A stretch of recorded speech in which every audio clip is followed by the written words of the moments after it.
बिस्मिल्लाहिर्रहमानिर्रहीम। अस्सलाम वालेकुम डियर स्टूडेंट्स।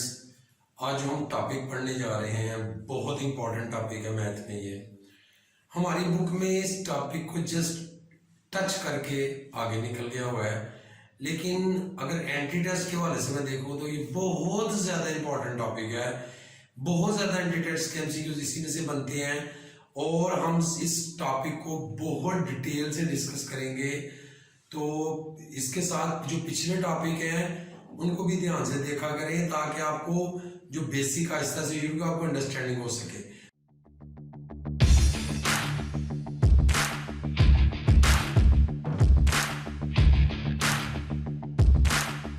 तो आइए आज अपने असल टॉपिक की तरफ। टॉपिक क्या जी? Argument of the complex number. अब यहाँ पे हमारी बुक ने इसको छोटा सा टॉपिक की शक्ल में दे दिया है। उसने इसको पोलर फॉर्म कहा हुआ, सिर्फ सिंपल और छोटा सा करके एक एग्जांपल दे दिया, लेकिन बहुत बड़ा टॉपिक है ये। अब ये देखेंगे, if point P X Y represent complex number. अब ये आपका x है और ये आपका y। हम इसको कहते हैं कि ये if the point p x y represent the complex number z, then the angle that the line makes with the real axis taken in the direction anti-clockwise is known as argument or amplitude of z। इसको जो denote करते हैं argument z को theta से। तो ये definition बेशक बच्चों ना आपको आए, लेकिन ये आपको जरूर पता होना चाहिए कि आर्गुमेंट z, इसको हम आर्गुमेंट ऑफ z भी कहते हैं और इसको एम्पलीट्यूड भी कहते हैं। अब इसको डिस्कस कर रहे हैं जी, बेसिकली एंगल को डिस्कस कर रहे हैं। अब इसमें जरा देखें, अगर एंगल को तो आपके ज़हन में फिर फोर ट्रिग्नोमेट्री का एक कॉन्सेप्ट आ जाएगा। तो आप जरा देखें, इसको मैं अगर r से डिनोट कर दूं, OP डिस्टेंस है r से, तो इन राइट ट्रायंगल तो रेशियो फार्मूला क्या बनता था? साइन क्या था बच्चों? साइन था परपेंडिकुलर ओवर हाइपोटेन्यूज। और कॉस क्या था? कॉस था बेस ओवर हाइपोटेन्यूज। और टेन क्या था? Perpendicular base. अब इसको अगर मैं देखूं तो आप क्या लिखेंगे? y किसके इक्वल है? y इक्वल हो जाएगा r साइन थीटा के, और x किसके इक्वल है? r cos थीटा के। तो बच्चों जो पोलर फॉर्म थी x प्लस वाई होता, x किसको रिप्रेजेंट कर रहा है? r cos थीटा को, और y किसको रिप्रेजेंट कर रहा है? r sine theta. और ये था जी आपका argument tan inverse y over x। इसको आप एम्पलीट्यूड या आर्गुमेंट ऑफ z कहते हैं। असल यहां का तो जो टॉपिक है बिल्कुल सिंपल है, इसमें सारा बुक हुआ है।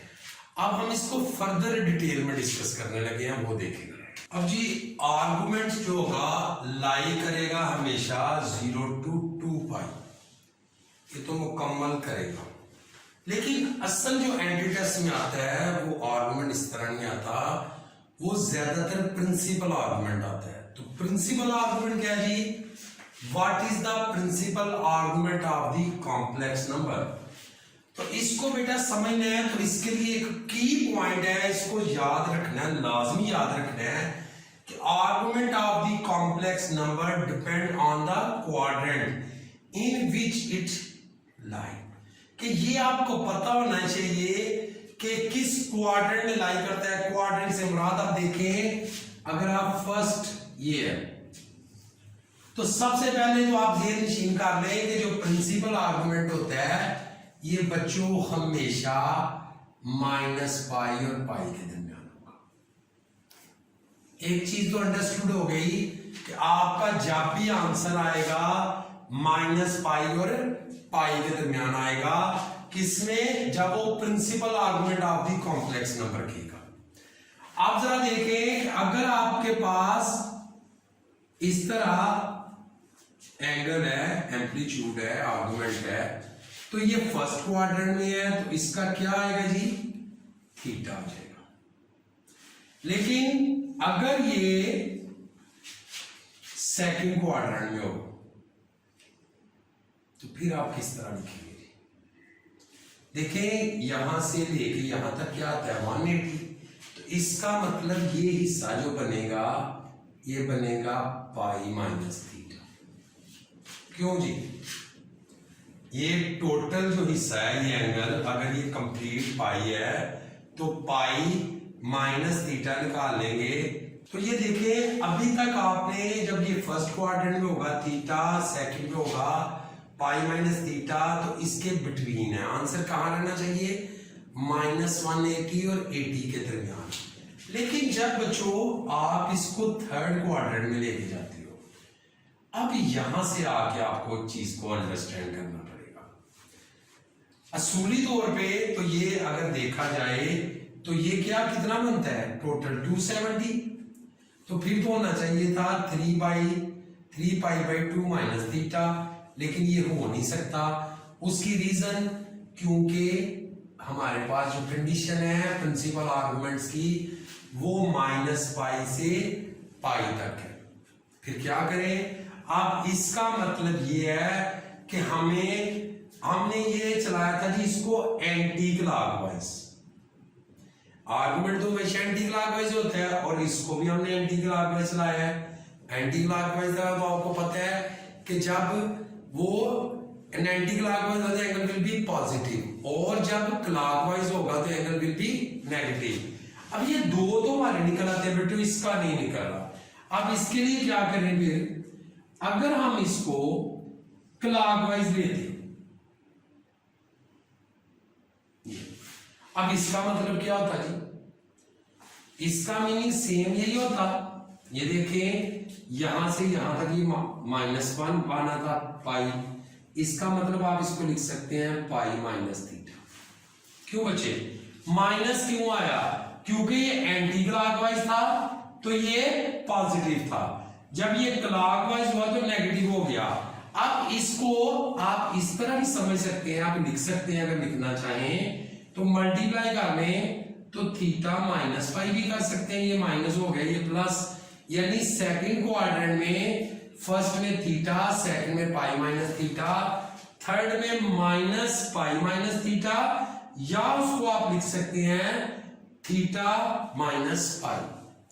अब अगर इसको आप इस तरह देखें, ये देखें ना, इसको आप इस तरह भी बढ़ा सकते हैं, तो आप इसको देखें 4 क्वाड्रेंट को, तो बड़ा सिंपल सा लॉजिक बनेगा।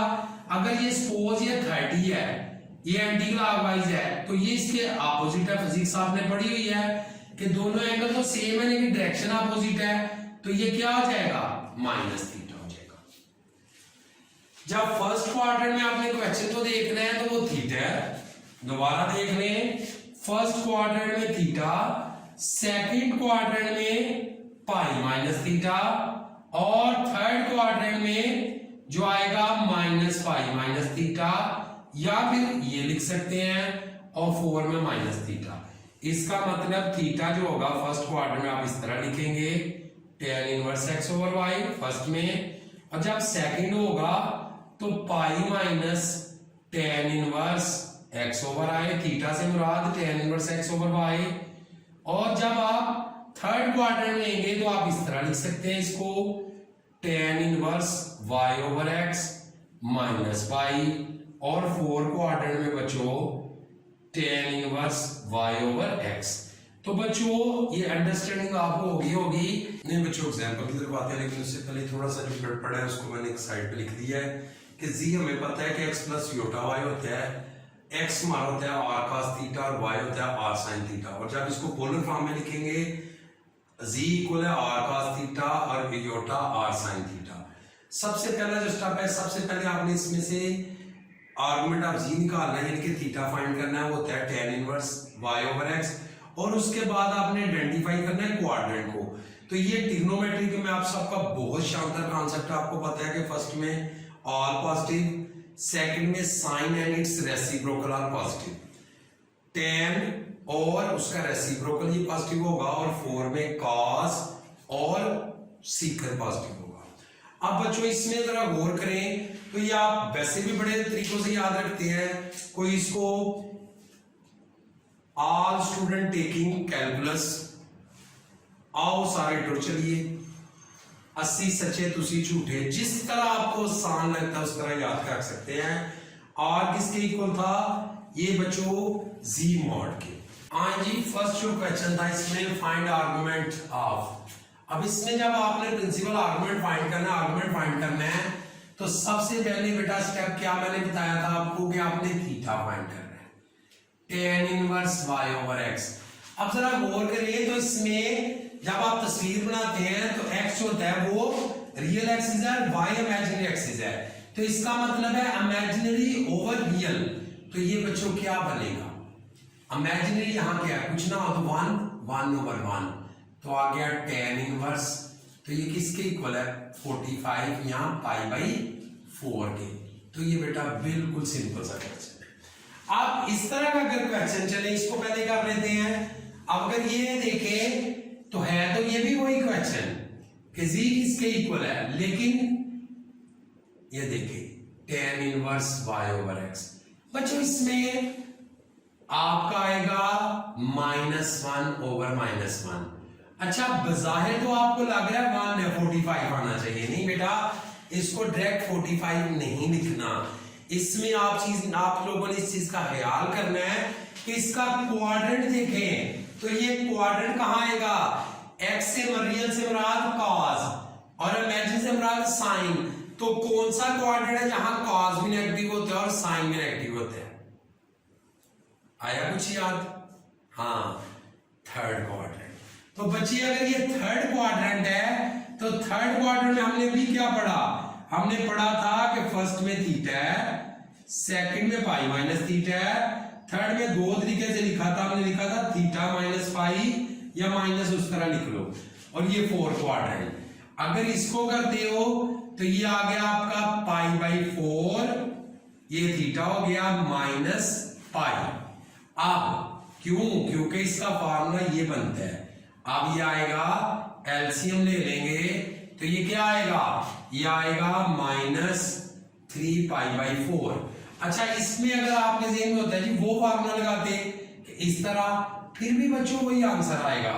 अब इसमें देखो ना, ये आ जाना था पाई बाई 4, तो एलसीएम लेते 4 में से 1 निकालेंगे 3।